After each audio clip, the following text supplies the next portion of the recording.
Сәлем достар. Бүгінгі влогта мен сіздерге Сәтбаев университеті жайында айтатын боламын. Университеттің тарихы, оқыту жүйесі, студенттік өмірі және жатақханасы жайында айтатын боламын. Ең алдымен университет тарихы жайында қысқаша мәліметтер айта өтейін. Біздің университетіміз Қазақстан Республикасындағы ең көне жоғары оқу орындарының бірі.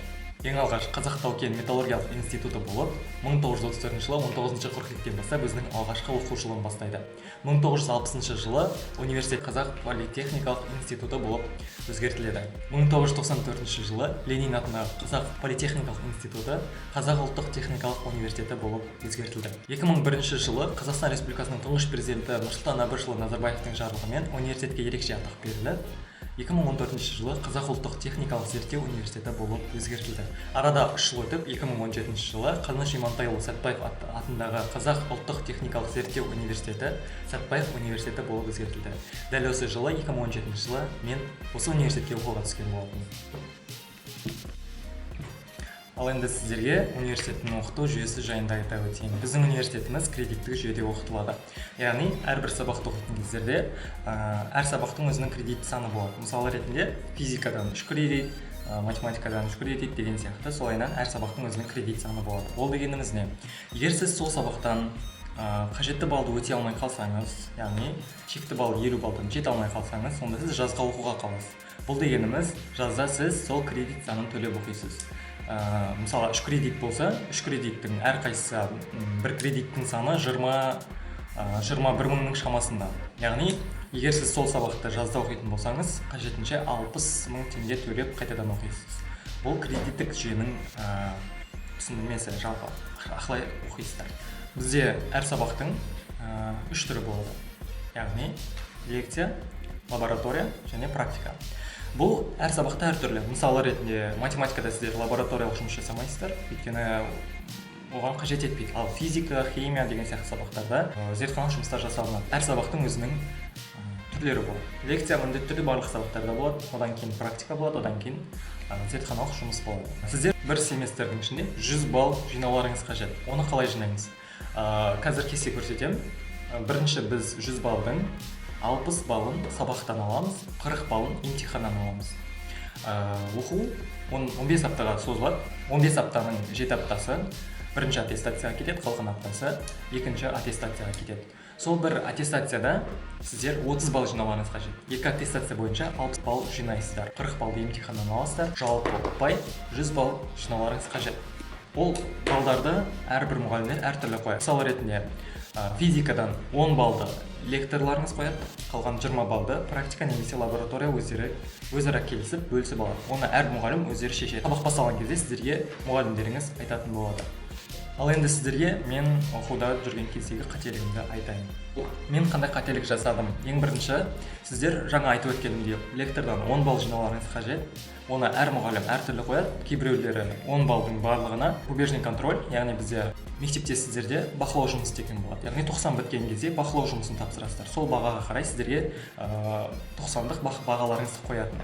Сол сияқты бізде де университетте рубежный контроль болады. Яғни одан 10 балл қояды, немесе кейбір мұғалімдер әр мұғалім әртүрлі қояды. Бірақ та негізден 10 баллды лектор қоятын болғандықтан, сол 10 баллды рубежный контрольға алады. Мен математикадан рубежный контрольді 10 баллдың бар жоғы 3 балл жинадым. Содан соң оны қайтадан қосуға мүмкін болмайды. Ондай тек қана сіз сол 10 баллдан алған бағаңызды қояды. Сондықтан әрбір сабақты максимум оқуға тырысыңыздар. Ал енді сіздерге сабақтың лекциясы жайында айта өтейін. Кейбір мұғалімдер лекцияға келетін кезде міндетті түрде мысалы сабақ 10:50-де басталу керек па, сіз 10:50-ден кешікпеуіңіз керек. Егер 10:50-ден кешігіп қалсаңыз, мұғалімдер сіздерді кіргізбеуіне де құқығы бар, яғни сабаққа кіре алмай қаласыздар. Ал кейбір мұғалімдер кешіріммен қарап кіргізе береді. Бірақ та ұзақ уақытқа кешігудің қажеті жоқ, себебі өтілген материалдарды дұрыс түсінбей қалуларыңыз мүмкін. Кейбір мұғалімдер 15 минутқа дейін рұқсат береді, егер 15 минуттан кейін кешіксеңіз, онда кіргізбейді. Ал кейбір мұғалімдер болады, егер сіз сабаққа кешіксеңіз, есікті жай ақырын ашып, қатардың ең соңына барып отырып, лекцияны жалғастыра берсеңіз болады. Бұлардың барлығы неге? Себебі сіз сабақ түсіндіріп жатқан мұғалімнің ойын бөлесіздер. Арттан келес, дауыс шығарып, сонымен сіздер оның мұғалімнің ойын түсіндіріп жатқан сабағының барлығын бытшын шығарасыздар. Сондықтан да ешқашан олай жасамаңыздар. Мұғалімдер сіздерге бірінші күні айтады, қалай өту керектігін лекцияны. Яғни сабаққа кешігу жайында оның барлығын әр мұғалім өздері айтады. Сондықтан бұл бірінші ескеретін жай. Екінші ескеретін жай, кейбір студенттер лекцияны мүлдем жазбайды. Олай жасау қате. Неге? Себебі уақытты құр босқа жібересіздер. Ол лекциялар міндетті түрде сізге болашақта керек болады. Яғни болашақта дегенім сабақтың соңында сіздерде емтихан болады. Сол емтиханда сол лекцияда жазылған мәліметтер керек болады. Немесе басқа да практика, лабораториялық жұмыстар, сол жерде ол тапсырмалар керек болады. Сондықтан уақытты көпке созбау керек. Оны бәрібір үйге барғаннан кейін жазамын деген сияқты, немесе басқа бір уақытта жазып аламын деген нәрсе ол өте қате. Себебі сіз бір 50 минуттың ішінде бүкіл уақытыңызды құр босқа жіберіп аласыз. Сондықтан лекцияны лекция уақытында жазыңыздар. Ал енді біздің университеттің порталы болады, яғни ол университеттің сайты. Ол жерде біз әрбір студенттің бағалары болады, әрбір студенттің өзінің жеке кабинеті болады, сол жайында айтып өтейін.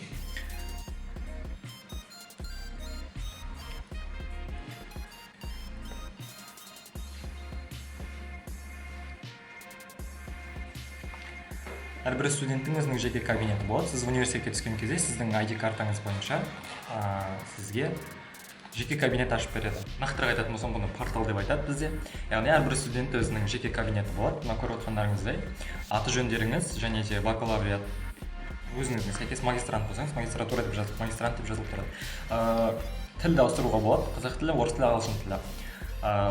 Оның астында бізде жаңалықтар келіп отырады. Бұл әрбір студентке өзінің жеке парақшасына, осының жеке кабинетіне келіп отырады. Университетте болып жатқан жаңалықтарды осы жерде көрсетіледі. Ең бірінші сіздерде тұрған силабус, ол жерде сіздердің әрбір лектор өзінің силабусын осы жерге салып отырады, әрбір сабақтан. Одан кейін мой адвайзер дегенге кірсеңіздер, сіздердің адвайзерлеріңіз жайында мәліметтер тұрады. Адвайзер деген кім? Адвайзер ол сізге көмектесетін адам, яғни әрбір топтың өзінің мамандықтың топтары болады, сол топтың басшысы. Былайша айтқанда сізде мектепте мұғалім болса, университетте адвайзер болады. Біздің университетімізде куратор деген жоқ. Одан кейін индивидуальный учебный план деген. Бұл жерде сіздің өтілу керек сабақтарыңыз тұрады. Яғни осы семестрда сіз мынадай сабақтарды өтесіз деген тізім тұрады. Сол тізімдер тұрады.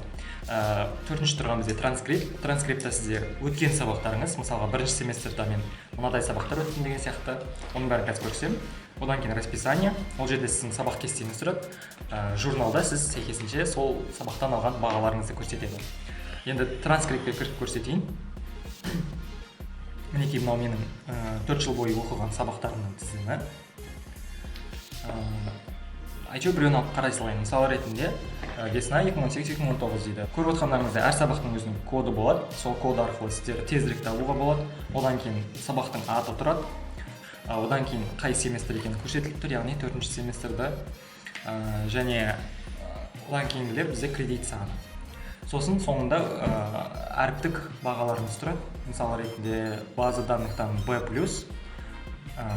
физкультура А деген сияқты солай кетеді. Одан кейін балл тұрады, яғни әрбір сабақтан қанша балл алғандарыңыз көрсетіледі. Бұл сіздерде транскриптің ішінде тұрады. Бағаларыңызды осы жерден көре аласыздар.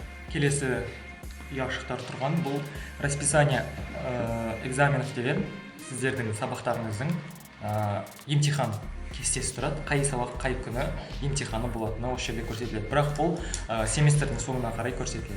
Аттестация деген жерде сіздердің жалпы алатын жаңа айтқан бағаларыңыз көрсетіледі. Енді менде қазір бұл жерде сабақ жоқ, сондықтан ол тізім көрсетілмейді.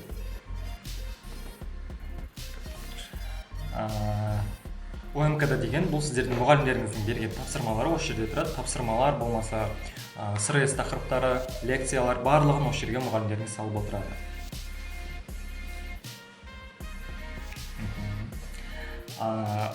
Одан кейінгі беттер сіздердің қазіргі сабақтарыңызға қажеті жоқ. Ал енді сіздерге сабақтың расписаниясын көрсетейін. Менде қазір сабақ жоқ, себебі мен бітіріп кеттім университетті. Сондықтан менде сабақ көрсетілмейді. Мынау менің бұрынғы скриншот жасап алған сабағым. Көріп отырғандарыңыздай расписанияның сол жақ бетінде сабақтардың тізімі тұрады. Ал оң жақ бетте үлкен кесте тұр. Бұл уақытты және де күндерге байланысты қойылады. Мысалы, дүйсенбі күні сағат 8:55-тен 10:50-ге дейін менде лекция болады. Осылай әр сабақтар көрсетіледі. Жасыл түсті бұл бізде лабораториялық жұмыстар, күлгін түсті бұлар лекциялар және де мынадай тоқсары түсті бұл бізде практика. Біздің университетіміздің расписаниясының ерекшелігі ол жердегі сабақтарды кестесін өзіңіз құрастырасыз. Ал енді расписаниені қалай құрастыратынын айтамын. Мына жерде сабақтарға кіресіз. Сол сабақтың ішіне кірген кезде сіздердің мұғалімдеріңіз сабақтың уақыты барлығы жазылып тұрады. Соны таңдайсыздар. Мысалы ретінде ағылшын тілі деген тұрса, сіздер сол ағылшын тіліне кіресіздер. Сол жерде сабақтардың уақыты жазылып тұрады және де сол сабақтан беретін мұғалімдер жазылып тұрады. Сіз сол сабақтың қайсысы сіздің уақытыңызға келеді, соны таңдайсыз. Мысалы ретінде сағат таңғы мысалы 7:50-ге қойып қойсаңыз болады, немесе түске қарай сағат 12-ге қойсаңыз, 11-ге қойсаңыз, сабақтарды өзіңіз уақытын өзіңіз таңдай аласыз. Және де оқығыңыз келетін мұғалімдеріңізді де өздеріңіз таңдап ала аласыздар.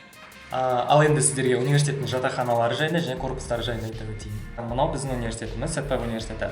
Бұл жерде бірнеше корпустар біріктірілген. Ол бір жағынан дұрыс. Неге? Себебі бір сабағыңыз сіздің басқа корпуста болса, екінші сабақ келесі корпуста болса, сол екеуінің арасынан тезірек өтуге мүмкіндік береді. 15 минуттың ішінде үлгеруге мүмкіндік береді. Мынау көріп отырғандарыңыздай кішігірім бір алаң тұр, көк жасыл, жаңағы біздің университетіміздің демалыс орны десек те болады. Кейбір студенттер осы жерге келіп, таза ауада демалып дегендей. Ал мынау бұл біздің главный корпус деп айтылады. ГУХ дейді, яғни главный учебный корпус. Ал мына бетте тұрған бұл біздің нефтегаз, нефтяной корпус. Оны НК дейді, нефтяной корпус. Ал мына жерде тұрған бұл бізде ГМК. ГМК бұны горно-металлургия.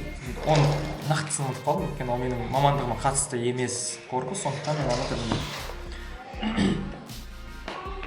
Мына жақта тұрған бұлардың барлығы біздің корпустарымыз негізінен, бірақ та ол жерде сабақтар кейбір студенттерге болады, кейбір студенттерге болмайды. Ал мынау ақ түсті тұрған бұлар біздің жатақханаларымыз.